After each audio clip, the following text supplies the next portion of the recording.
to the Whiskey Vault. I'm Daniel. I'm Rex, and this is a Fistful of Bourbon. Fistful of Bourbon. 5 blends, straight bourbon whiskey. I'm doing your job now. Created with over 100 years of whiskey blending experience. 45% alcohol. I'm done. Both Mitch Weddle and Danny Zincke gave us this bottle. So Danny Zincke is a magnificent bastard. Danny Zincke, you magnificent bastard.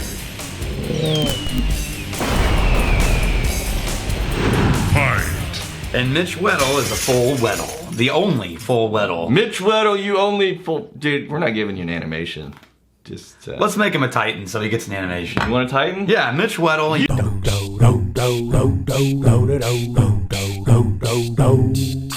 So this is, remember the Japanese whiskey that was bourbon? The Japanese guy blending bourbon? Well, and then we found out there was a caveat to what was actually going on. Yeah, no, he did blend bourbon, but there was no Japanese whiskey involved. Right. Yeah. This is William Grant and Sons, Balvenie, Glenfiddich, right? This is their similar approach, the Scottish company blending bourbons. Yeah, okay. So they sourced 5 bourbons for this whiskey. Yeah. And Brian Kinsman and Kelsey McKinney. You know, I'm getting more on the nose than most bourbons.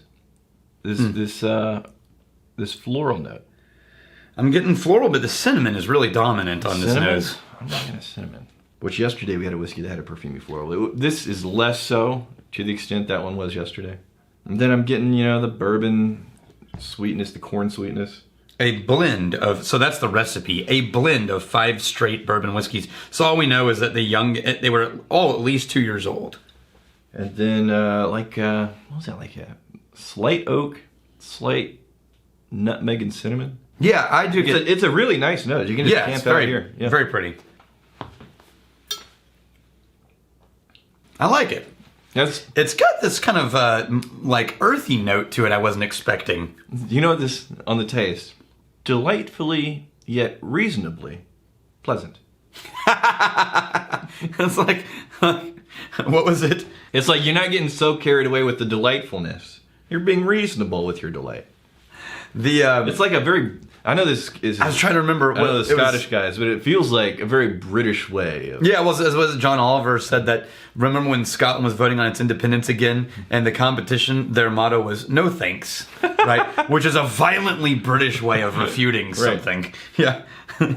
So there's nothing... I'm not getting a strong bitiness from the proof. What I'm getting is... a bunch of the word reasonable. Right? Usually there's going to be something that jumps out and grabs your attention, but it feels like a very precise balance of nice things. Yes, and all of the sharp edges are sanded down. Yeah. But it's not bland. Which outstanding of an element, I can't find an outstanding big aggressive element to kind of latch onto, but in the back of my mind I know that kind of balance between these flavors, between these notes, that's very hard to pull off. Yeah. Usually, you know, whenever something grabs your attention, something feels a little obvious, there's a dominant note, you get a lot more of those in whiskeys than you do something that feels like it's just a really nice, even-handed balance across multiple things. I figured out what's surprising me. Yeah? It doesn't taste like a blend.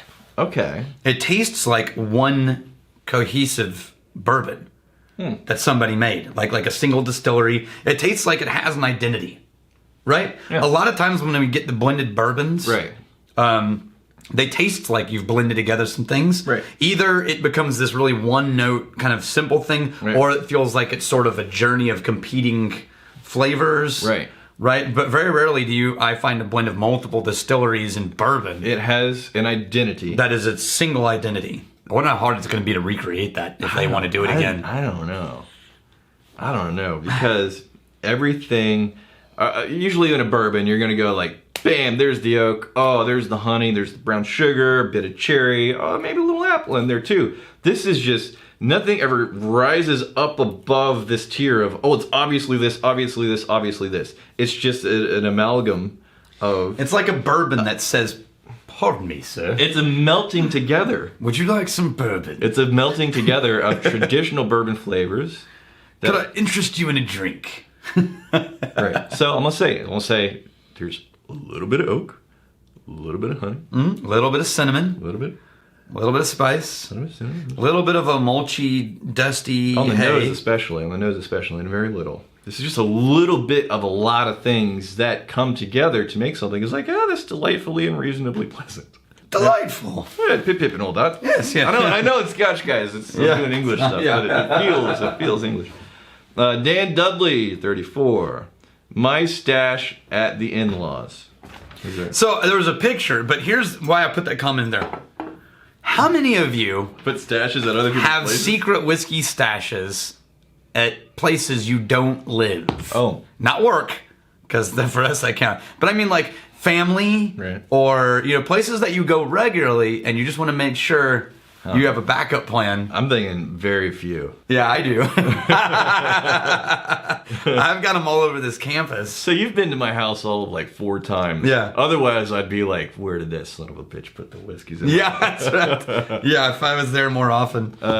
So I have found Daniel's, by the way, secret stash. Secret stash. It's true. It happened. And it's like, oh, is it the real secret stash? Let me put it this way. Adding up the whiskeys in the secret stash, you could buy a 3rd motorcycle. Yeah, that's true. You're not allowed to move it, by the way. There's the stash rules. International Accord of Stash. Here, rinse this out. International Stash Accord. Biggest oopsie. For those who like to have their asses handed to them on occasion, I would recommend, very pleased, you'd recommend Octomore. Very pleased. What an experience it provides. Yeah, for those who like to have their asses handed to That them. will hold. Yes, because we did an episode recently on the Whiskey Tribe episode. We did an honorable mention of the Octomore because it was all about peatiness.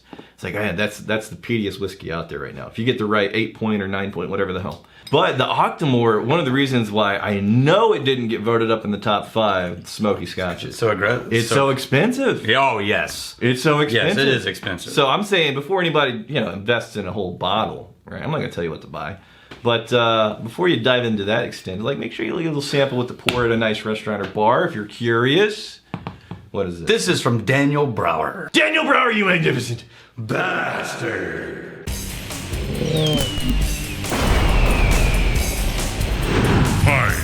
With a great name. Last name is great. Yeah. Love that. So this is a Kentucky bourbon sourced and then finished in Napa wine barrels. Now this is what I'm talking about. Whenever you get into bourbons, you usually get these flavors that jump out. They're obvious. Grab your attention. It's like, bam, there's that bourbon honey. Yep. And there's that bourbon oak. Mm-hmm. Now this is from the Trinchero family estates, a Napa wine family that, go look up the list of wine brands that they have. Yeah. It's massive. Massive. The wines that without even being a wine drinker, that you would recognize a dozen of their brands like that. Okay. Right? They created an Amador whiskey company. Okay. Sourced Kentucky bourbon. Anywhere between, I think they said 3 to 10 years old, brought it back to Napa and put it for 6 months-ish in wine barrels from Napa. Yeah.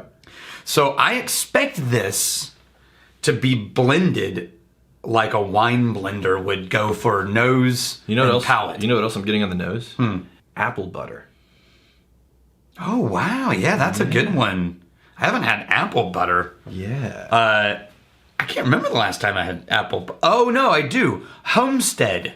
Okay. There's this restaurant run by a really tiny community of uber religious people in Waco. But they have a restaurant. It's a movement, Dan. Yes. It's a movement. They have a restaurant where their group runs the restaurant and the grocery store, and the restaurant's called Homestead. Okay. And it's so good. It's what Cracker Barrel was a pale replica of. Which is also where you can get apple butter. Right. So imagine if Cracker Barrel was a fine dining restaurant. Yeah. Not fine dining, but like not a chain. Okay. Like home cooked perfectly. Then that's Homestead. Holy crap, the food is good. Holy cow. You'll just eat until you can't. That's the last time I had apple butter. Final note on the nose, brown sugar, which is almost a prerequisite in bourbons. All right, going for the taste. Here's the thing. It starts off with, oh, that's really nice. And then it starts to get thin. Yeah, it drops off a cliff. Yeah. I can't find the wine. So normally in a wine-finished bourbon, the wine to me is obvious. It's not subtle. Did they say how long it was finished? I don't know, somewhere around 6 months. They didn't say. Okay. And we don't know what kind of wine either. Right. But typically, if I got a wine bourbon, then you know. Right. Like, oh, I can tell this is a wine finish. Especially if you are very familiar with bourbons, and then you can start to pick out things that are not, typically bourbon notes. This is the only thing I'd say is maybe it's a little sweeter than you would expect a normal bourbon to be. Really? But even that is not that dramatic. But it is this dramatic, quick flush of flavor that instantly dissipates like fireworks. Not clingy. Nice bourbon, and I think I was setting myself up for. It's like, oh, wine finish, like you were saying. It's like, oh, this is going to be an interesting adventure, something new. Like, that just feels very well executed, but also very, standard bourbon-y. I'm looking for more of the oil lingering, and it's not. It's thin. What did we say the proof on this was? 43, so it's a relatively low proof. Yeah, 43.4%. Oh, well. It's good. Don't get me wrong, but it's just not... I was hoping for more. Honestly, I think I would enjoy it more if I didn't know it was wine finish. Yeah, if I just thought it was a bourbon. Yeah. And if it was in the $30 range. Okay, here's to... We already did the... Oh, we did the comments already. We did the comments already. Here's to fighting, stealing, drinking. If you fight, may you fight for a friend. If you steal, may you steal a lover's heart. And if you drink, may you drink with us. Hey, thanks for hanging out with us in the Whiskey Vault. Don't forget to throw in a like, hit that subscribe button on the bottom right, and drop a question or comment down below.